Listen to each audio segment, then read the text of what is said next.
দুনিয়াতে যত অদ্ভুত অদ্ভুত প্রশ্ন সব আপনি মুসা আলাহিস সাল্লামের মাথা থেকে পাবেন। বিভিন্ন বিষয়ে আল্লাহরে প্রশ্ন করতেন। সাইয়েদনা মুসা আলাহিস সাল্লাম আল্লাহরে বললেন, আল্লাহ আপনি আমার এমন একটা জিকির শিখাইয়া দেন যে জিকিরটার শব্দ আপনি আর আমি ছাড়া কেউ জানবে না।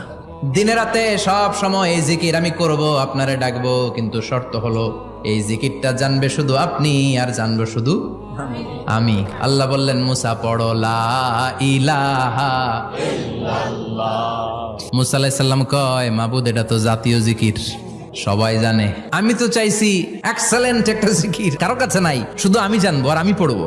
আল্লাহ বললেন, মুসা এই লা ইলাহাকে যদি এক পাল্লায় রেখে দাও, তাম বিশ্ব, সাত আকাশ, সাত জমিনটারে তুলে যদি তুমি আরেক পাল্লায় রেখে দাও, লা রাজাহাত কাফাতু লা ইলাহা ইল্লাল্লাহ, মুহূর্তের মধ্যে লা ইলাহার পাল্লা ভারী হয়ে যাবে। ও মুসা, তুমি যতই এক্সক্লুসিভ জিকির চাও, লা ইলাহার চেয়ে দামি জিকির আমার কাছে নাই।